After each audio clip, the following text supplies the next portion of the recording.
Hello everyone, আসসালামু আলাইকুম। সকলকে all job news and education চ্যানেলে স্বাগত জানাই। চলে আসলাম নতুন একটি ভিডিও নিয়ে। ভিডিও শুরুর প্রথমে বলে রাখি, যারা আমার চ্যানেলে নতুন দয়া করে আমার চ্যানেলটি সাবস্ক্রাইব করে দিতে ভুলবেন না। যারা ইতিমধ্যে দিয়েছেন তাদেরকে জানাই অসংখ্য ধন্যবাদ। আপনারা অনেকেই জানতে চেয়েছিলেন এসএসসি 2026 ব্যাচের পরীক্ষার রেজাল্ট কবে নাগাদ প্রকাশিত হবে।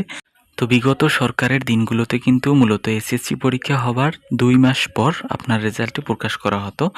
তো বর্তমানে বিএনপি সরকারের সময় কিন্তু শিক্ষামন্ত্রী বলেছে যে 45 দিনের ভিতরে আপনাদের রেজাল্টটি দেওয়ার সম্ভাবনা আছে।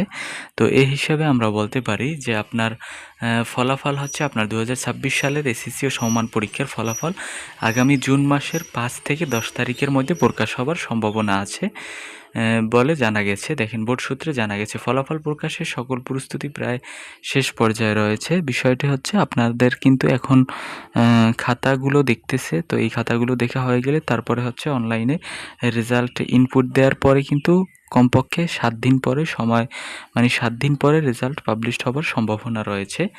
এই হিসেবে বলতে পারি কিন্তু আমরা জুন মাসের 5 থেকে 10 তারিখের ভিতরে আপনাদের রেজাল্টটি হবার বেশি সম্ভাবনা রয়েছে। তো আপনাদের অনেকেরই প্রশ্ন ছিল যে ভোকেশনালের কি একদিনই রেজাল্ট দেবে কিনা? হ্যাঁ, সকল বোর্ড যেমন হচ্ছে কারিগরি, মাদ্রাসা এবং হচ্ছে সকল স্কুল বোর্ডের রেজাল্ট কিন্তু একদিনই পাবলিশড হবে। তো এই ছিল আজকের ভিডিও। দেখা হবে পরবর্তী কোনো ভিডিওতে। সঙ্গে থাকুন আমার চ্যানেলের। ধন্যবাদ সকলকে। আল্লাহ।